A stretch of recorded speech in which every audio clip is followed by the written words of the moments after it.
রামনবমী অযোধ্যার রাজা দশরথ ও রানী কৌশল্যার সন্তান রামের জন্মগ্রহণ উদযাপন উপলক্ষে অনুষ্ঠিত একটা হিন্দু উৎসব। রাম বিষ্ণুর সপ্তম অবতার। ভগবান বিষ্ণুর মানবীয় রূপের প্রাচীনতম অবতার। এই পবিত্র দিন শুক্লপক্ষের নবম দিনে পড়ে। হিন্দু পঞ্জিকার চৈত্র মাসের নবম দিনে। চৈত্রের 9 দিনে বসন্তের নবরাত্রি পালন করা হয়। রামনবমী সবচেয়ে গুরুত্বপূর্ণ হিন্দু উৎসবের মধ্যে একটা।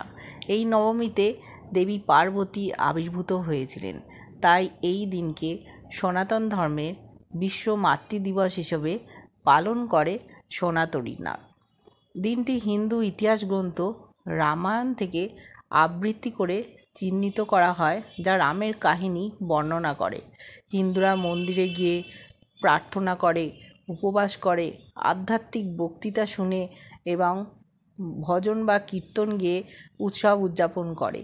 যেহেতু রামের জন্মদিন, তাই কিছু ভক্ত রামের একটা মূর্তি একটা দোলনায় রেখে শিশুর মতো পুজো করে। দাতব্য অনুষ্ঠান এবং সম্প্রদায়ের খাবারেরও আয়োজন করা হয়। উৎসবটা অনেক হিন্দুদের জন্য নৈতিক প্রতিফলনের একটা উপলক্ষ। এই দিন গুরুত্বপূর্ণ উদযাপনগুলো সারা ভারতে অযোধ্যা এবং অসংখ্য রাম মন্দিরে সঞ্চালিত হয়। রাম, সীতা, লক্ষ্মণ এবং হনুমানের রথযাত্রা বিভিন্ন স্থানে হয়। অযোধ্যায় অনেকে পবিত্র সরজু নদীতে ডুব দিয়ে তারপর রাম মন্দিরে যান। রামের জীবন সম্পর্কে রামায়ণ কিংবা কিংবদন্তিতে উল্লিখিত কয়েকটি শহর প্রধান উদযাপন পালন করে। এর মধ্যে রয়েছে অযোধ্যা উত্তরপ্রদেশে, রামেশ্বরম তামিলনাড়ুতে, ভদ্রাচলম তেলেঙ্গানায় এবং সীতামারহি বিহারে। কিছু স্থান রথযাত্রা রথ শোভাযাত্রা সংগঠিত করে, আবার কিছু স্থান রাম ও সীতার বিবাহ বার্ষিকী উৎসব হিসাবে উদযাপন করে। রামের নামে উৎসবের নামকরণ করা হলেও উৎসবে সাধারণত সীতা, লক্ষ্মণ এবং হনুমানের প্রতি শ্রদ্ধা অন্তর্ভুক্ত থাকে। রামের জীবন কাহিনীতে তাদের গুরুত্ব দেওয়া হয়।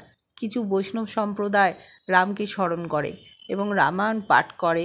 চৈত্র নবরাত্রির 9টি দিন পালন করে কিছু মন্দির সন্ধ্যায় বিশেষ আলোচনা পর্বের আয়োজন করে। অভাবীদের সাহায্য করার জন্য দাতব্য অনুষ্ঠান এবং সম্প্রদায়ের খাবার মন্দির দ্বারা সংগঠিত হয়। কর্ণাটকের স্থানীয় মণ্ডলী দ্বারা শ্রীরামনবমী উদযাপন করা হয় কিছু জায়গায়। এমনকি ফুটপাতে বিনামূল্যে পানকাম, একটি গুড়ের পানীয় এবং কিছু খাবার ছড়িয়ে দেয়। উপরন্তু কর্ণাটকের বেঙ্গালুরুতে শ্রীরাম সেবা মণ্ডলী রাম ভক্তদের সঙ্গীত উৎসবের আয়োজন করে। এই 80 বছরের পুরনো বাদ্যযন্ত্রের অন্যতম হলেন যে ভারতীয় শাস্ত্রীয় সঙ্গীত শিল্পীরা তাদের ধর্ম নির্বিশেষে উভয় ধারার কর্ণাটকী, দক্ষিণ ভারতীয় এবং হিন্দুস্তানি উত্তর ভারতীয় রাম এবং সমবেত শ্রোতাদের কাছে তাদের সঙ্গীত পরিবেশন করতে আসেন তারা।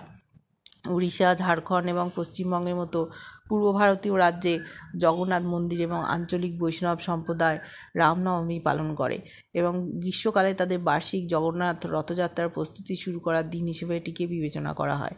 ইস্কনের সাথে যুক্ত ভক্তরা দিনের উপবাস রাখেন। ক্রমবর্ধমান স্থানীয় হিন্দু ধর্মসভার চাহিদা পূরণের লক্ষ্যে বেশ কয়েকটা ইস্কন মন্দির ছুটির উপলক্ষে আরও বিশিষ্ট উদযাপনের প্রচলন করে। যদিও এটি ছিল ঐতিহ্যবাহী গৌড়াব্দ বর্ষপঞ্জির একটা উল্লেখযোগ্য অনুষ্ঠান,